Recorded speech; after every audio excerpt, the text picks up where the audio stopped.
The story ended with Riley Park, the protagonist of the story, going to a secret underground bunker, with Joanne Cook helping her. Just as a quick refresher, Joanne was the older sister of Jordan Cook, one of the local children going missing in the town of Kinsdale. She, alongside Kate Park, Riley's aunt, and some other locals, tried to investigate the strange disappearances, leading them all to the obscured and shady Hamlin organization which acquired Sam Colton's edutainment show under mysterious circumstances, even taking the custody of his adopted child, Rebecca Colton, while Sam went missing. Of course, we learn Sam was kidnapped by this organization, who also stole his show and his daughter. Hey Kate, it's me.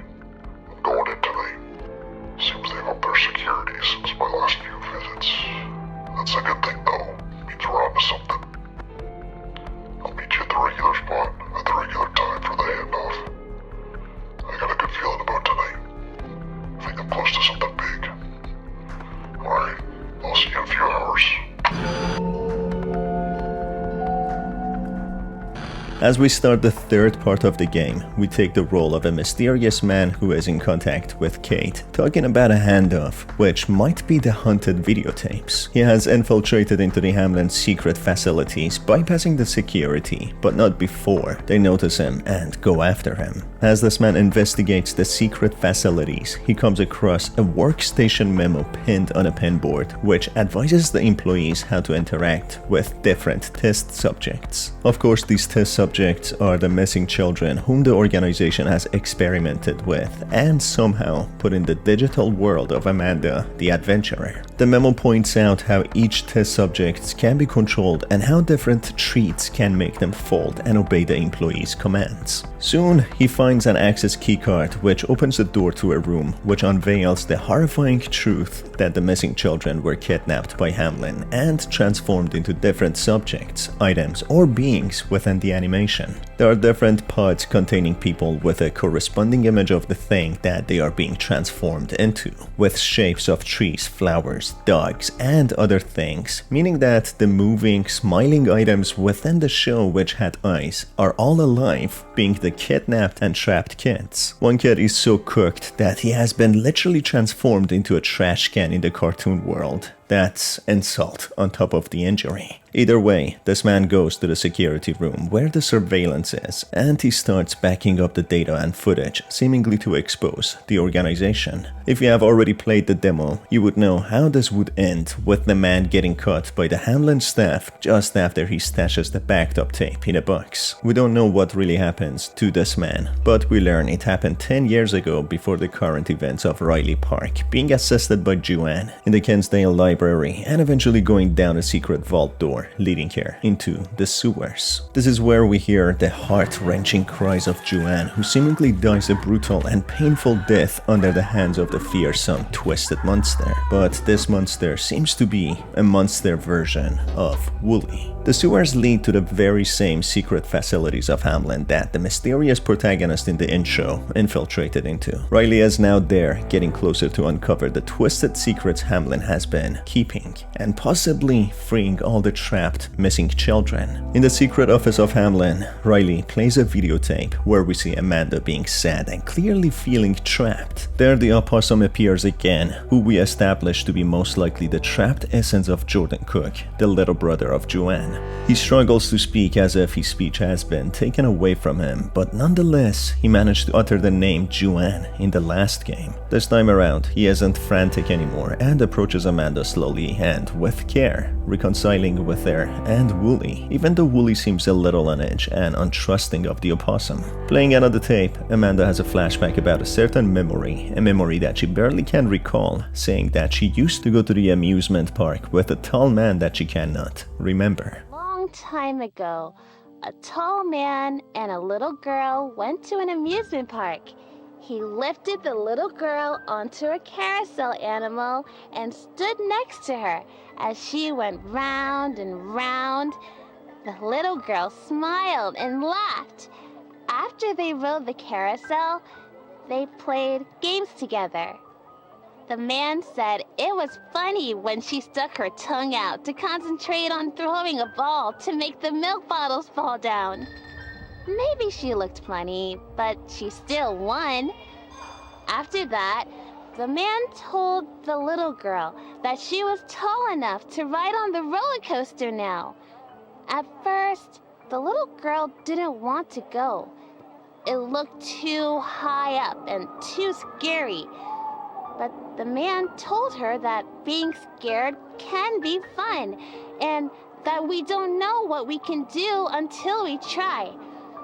The little girl decided she could be brave. She got on the ride and held her breath while the car climbed up and up and up. Suddenly, it was racing down, down, down. It went so fast, she felt like her tummy had butterflies in it. The little girl had never felt like that before. She laughed and laughed. When the ride was over, the man hugged her and said he was so proud of how brave she was. And then the little girl thought that she could do just about anything. Because her daddy said she could. She is clearly referring to her adoptive father, Sam Colton, but she cannot remember very well. Her voice changes to her actual voice than the cartoony Amanda voice, but it soon changes back. The amusement park is in sketches portraying that it is in the making and that it is in the storyboard phase. Amanda is trying hard to remember, talking about how she spent the day with the tall man in the amusement park, going on a carousel and then having so much fun. Wooly, on the other hand, acts really strange, as if trying to distract her and sidetrack her from remembering. He seems stressed, as if he is trying to hide the truth. I can't remember who it was. Probably me, your best friend. Someone took me to the amusement park, and we played all day. I remember. The carousel is fun and everything, but we always start at the popcorn stand, and now our whole day is screwed up. I don't even know what to do next. I think I won a purple elephant after that. I wonder what happened to that elephant. I threw a ball really hard and I won. Well, I guess if you want to play a game, we can. Which game do you want to play? And it was my favorite toy back at my house. We don't have any toys like that at the house. No, at my other house. Hey, let's go have some fun. Come on, I'll race you to the rides. And told me that I was so brave for trying something new. It was probably me, your best friend. I don't think it was you, Wooly. It was someone else. Someone I really cared about. It's unclear why Wooly would want Amanda to forget her past. Is it possible that he actually is evil and has been specifically placed there in the cartoon as Amanda's sidekick to put her in check and prevent her from finding a way out? Riley eventually comes across an isolated pod just being on its own in an isolated room. This might be Rebecca's pod. As Riley progresses further, she finds an archive tape from surveillance where Sam Colton breached the facilities, maybe running away from his room in order to find his daughter, Rebecca. That's where something strange happens. Visible tremors are seen on the tape, with Sam struggling, trying to crawl out of the room, with the auditor referring to this event as the inception of the Colton anomaly.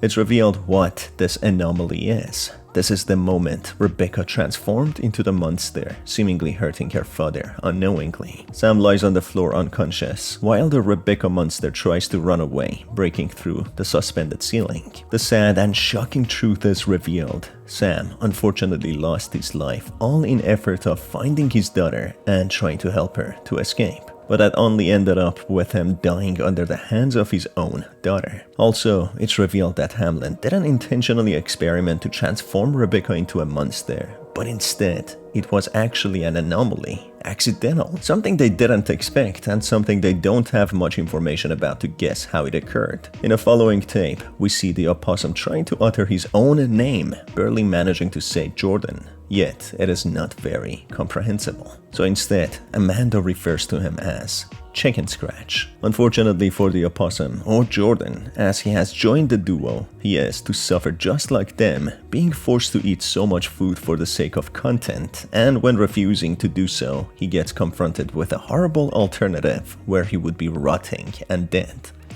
Wooly, who is having enough and confronts Amanda, the footage goes black and we hear Wooly's screams, while Amanda says he is not the boss around here, seemingly punishing him.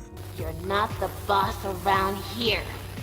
Finding another tape about a trip to the beach, Amanda then remembers another memory of her father and a best friend that she used to have. Once there was a little girl who knew a lot of people who loved her. She lived with her daddy and she had a best friend. Not a fake best friend who looked like a funny animal, but a real best friend. A little girl, just like her. They had so much fun together. One day, the girl's daddy took the two best friends to the beach.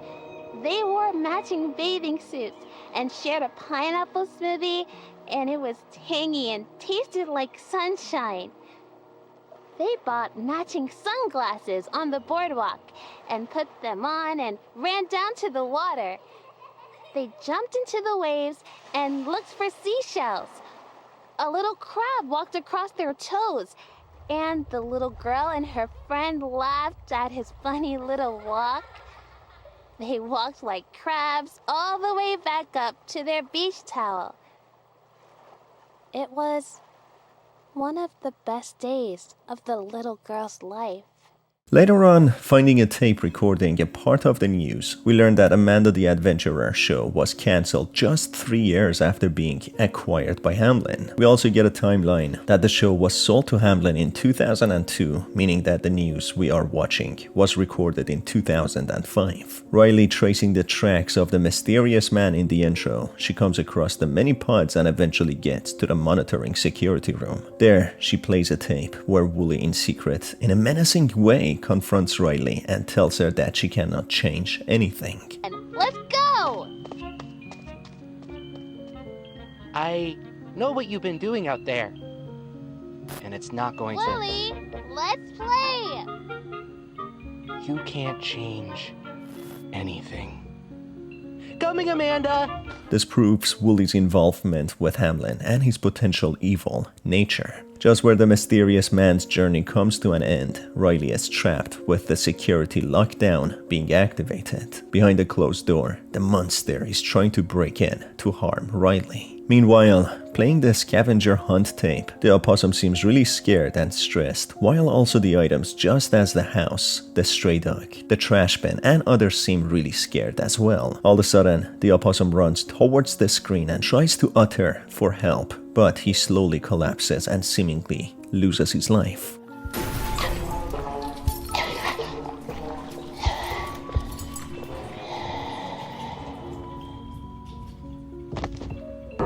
This is coincided with the monster breaking into the lab room and with glass being heard to be shattered. So I am guessing the monster breached the lockdown, and as it did so, it scared the real children trapped in the pods, who as a result displayed their fear in the videotape. The opossum seemingly had his pod destroyed, leading to his character dying in Amanda the Adventurer show. Just on the last second, Riley manages to escape the monster and go through the elevator that the mysterious man tried to use 10 years ago. This leads Riley to a secret place filled with strange paintings of demons and mythology. This leads her to a chapel or some sort of temple. What could this signify? Was Hamlin trying to conjure some sort of demon? Well, it seems likely. Playing a tape, we get a strange intro of the camera zooming into a passage into the gates of hell, while we hear strange incantations or chants.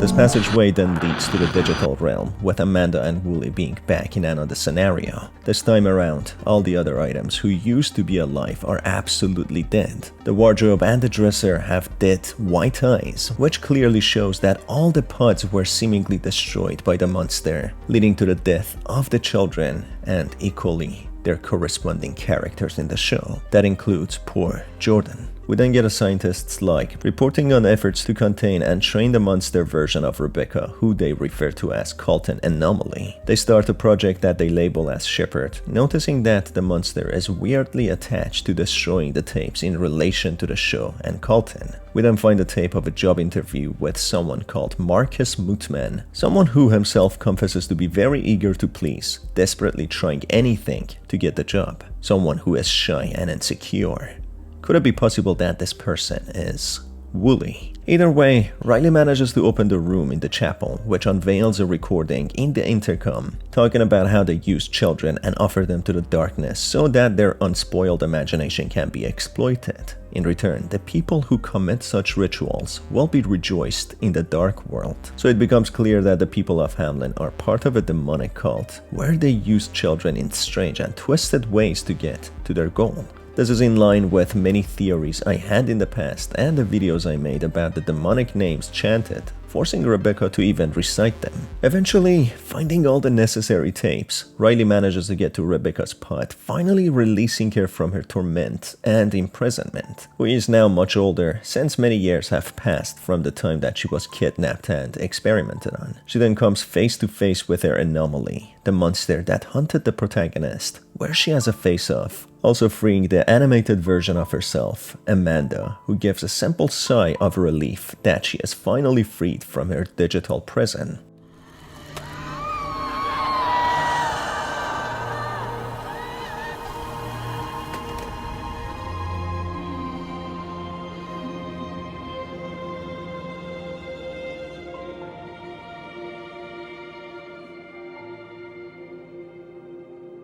You didn't leave me. Earlier in the game, there is a line from a robot which also indicates that Marcus is actually Wooly, as it refers to him as a bad boy, making a sheep sound and asking if he is happy with what he had become. Also, it seems as if the organization was simply abandoned, as they cancelled the show and the children were left to rot in their pods. Is it possible the people responsible actually traveled to the dark world that they wanted to, or did they just all run away? Either way, it is sad that all the children died after the monster version of Wooly killed them, all in their corresponding pods, with only Rebecca managing to survive, while so many others died trying to find her, including her father, Kate, and Joanne. And that is it for this video. Keep tuned as I will go over another ending and more secrets of the game. It's been your host Star. Thanks for being here, and I will see you on the next one. Take care.